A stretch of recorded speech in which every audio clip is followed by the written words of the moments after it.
আসসালামু আলাইকুম রহমতুল্লাহ।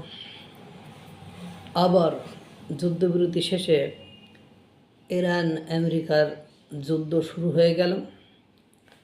আপনারা জানেন হরমুজ প্রণালী ইরান আটকে রেখেছে। ওই মাঝ সমুদ্র পথে এসে হরমুজ প্রণালী দিয়ে আসতে না পারার কারণে ৩,০০০ জাহাজ আটকে রয়েছে এবং হাজার হাজার নাবিক আটকে রয়েছে। এখন দীর্ঘদিন আলোচনার চেষ্টা করা হয়েছে বা যুদ্ধবিরতির একটা কথাবার্তা হয়েছে। সেই যুদ্ধবিরতি ভেঙে হঠাৎ করে মার্কিন যুক্তরাষ্ট্র তার ডোনাল্ড ট্রাম্পের নির্দেশে শুরু হয়েছে অপারেশন হরমুজ অভিযান।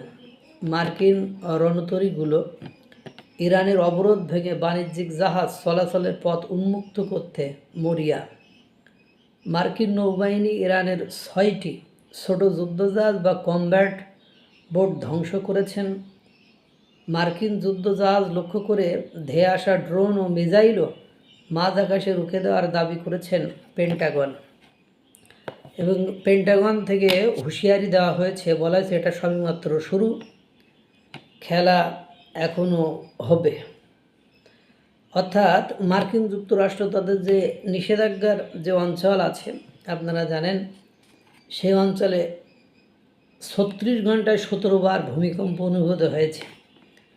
অনেকে আশঙ্কা করেছে হয়তো তারা সেই নিষিদ্ধ অঞ্চলে পারমাণবিক বোমার পরীক্ষা চালিয়েছে। পাশাপাশি তেহরানও হুঁশিয়ারি দিচ্ছেন, মানে ইরানের তেহরান কিন্তু কতটা দিয়ে টিকতে পারবে বা থাকতে পারবে এটা সবচেয়ে বড় আলোচনার বিষয়। আপনারা জানেন এই হরমুজ প্রণালীর কারণে বিশ্ববাজারে তেলের দাম আকাশচুম্বী। বিশ্ব তেল ঘাটতির কারণে বাণিজ্যিক সংকটে পড়তে পারে। পাশাপাশি ইরানের যারা প্রতিবেশী তাদের উপরে ইরান কিছু কিছু প্রতিবেশীর উপরে হামলা চালিয়েছে। এ কারণে যেমন সংযুক্ত আরব আমিরাত যদিও কিছু তারা প্রতিহত করতে সক্ষম হয়েছে, বাকিগুলো তারা প্রতিহত করতে পারে নাই। সেগুলো তাদের তেল শোধনাগারে যে পড়ছে অনেকটাই এটা দেখা গিয়েছে। এর ফলে প্রতিবেশী রাষ্ট্রগুলোও ইরানের পক্ষে বা ইরানেরকে আবার আক্রমণ করে বসে কিনা এটার একটা যোগ হয়ে বসে আছে। কারণ ইতিমধ্যে সংযুক্ত আরব আমিরাতে ইসরায়েল তাদের আয়রন ডোম দিয়ে বা তাদের মিসাইল টিজাইল যাই হোক দিয়ে আকাশ প্রতিরক্ষা ব্যবস্থা দিয়ে তাদেরকে রক্ষা করেছে।